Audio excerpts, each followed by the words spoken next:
When I first started dating Chris, I thought I had finally landed the kind of man who could make me forget my past. He was steady in ways most of the guys I dated before weren't. He showed up when he said he would. He never made me guess where I stood, and he had this way of making even ordinary nights.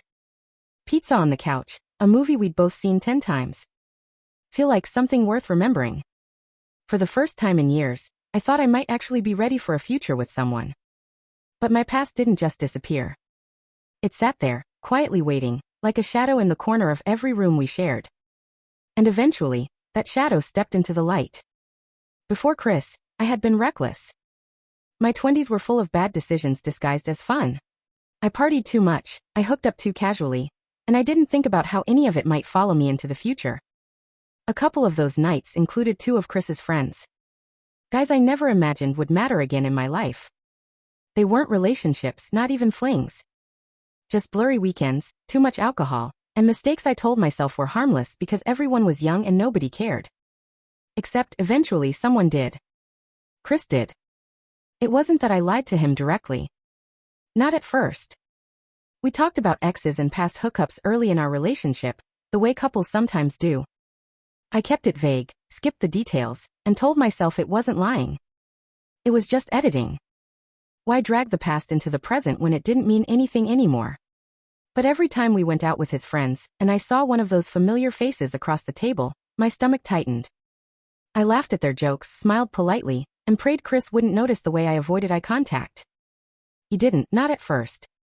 But secrets have a way of cracking open, even when you think you've buried them deep. The night it all came out started innocently enough. Chris invited a few friends over to watch a game. Beer, wings, loud commentary. It was nothing special. I was in the kitchen refilling chips when I overheard one of them, drunker than he realized, joke about old times. My name came up. My chest went cold.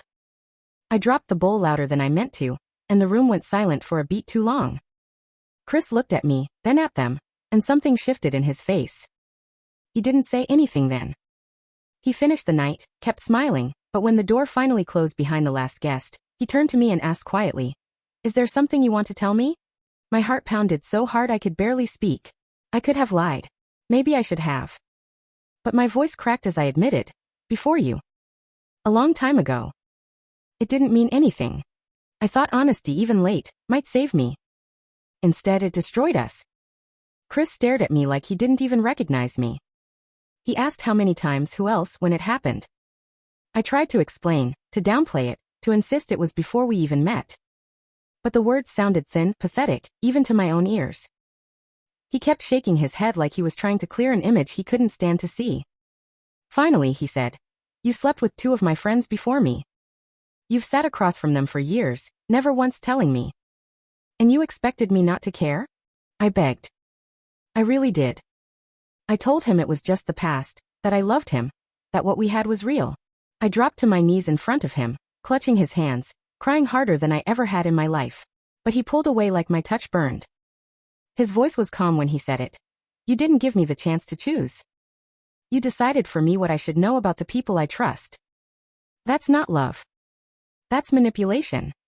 The next morning, I woke up to the sound of boxes being taped shut. Chris was moving out. He didn't yell, didn't throw things, didn't make a scene. He just packed his things methodically, like a man who had already made peace with his decision.